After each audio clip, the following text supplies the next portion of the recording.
និយាយចឹងខ្ញុំចង់សួរអារ៉ាមរិនតិចឬមកអាស្ដេចថោកទៀបហ្នឹង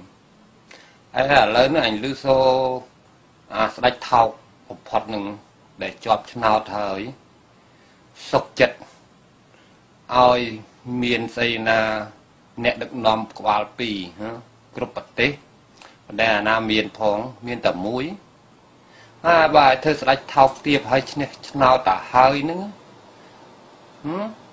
ហើយឥឡូវចង់មកធ្វើស្អីទៀតទៅតែដេកឲ្យប្រពន្ធឯងទៅ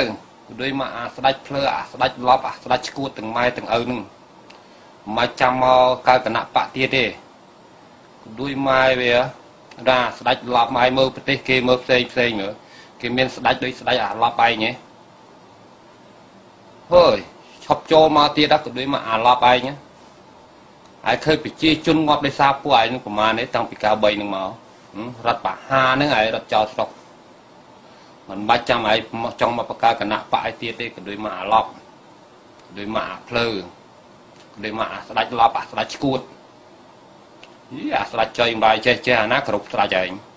អញអាគ្រប់ទេដូចមកស្ដេចឡប់ឯងបើចង់បង្កើតគណៈបកក៏ដូចម៉ែឯទៀតបាយឈ្នះឆ្នោតឲ្យឯងហើយមិនបានកាន់ស្អីផង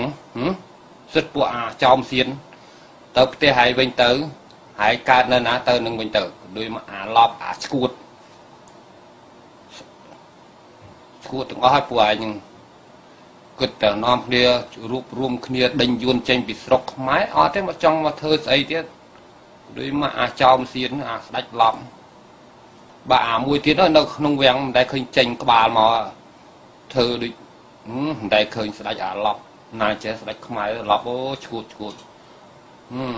មិនខ្ញុំកើតជាកូនខ្មែរដែលមានអាស្ដេចឡប់ស្ដេចឈួតចឹងអត់ហើយជាតិណាក្រោយកុំឲ្យកើតជាខ្មែរទៀតលោកអើយគឺមកអាស្ដេចខ្មែរស្ដេចឡប់ចេះនេះស្ដេចឲ្យដូចស្ដេចស្រុកថៃសោះមើលស្រុកថៃគេគោរពតាំងពីលុយកាក់ស្អីទាំងអស់មកស្ដេចឯងឡំគឺអាស្ដេចឈួតឈប់ចូលមកធ្វើនយោបាយមិនពេញចិត្តតែទេឬមកអាស្ដេចឈួតអាស្ដេចឡប់អូខេបាយសូមអរគុណណាសូមអភ័យទោសខ្ញុំមិនមែនដៀលអ្នកណាទេដៀលអាកពូចថោកនឹងមួយ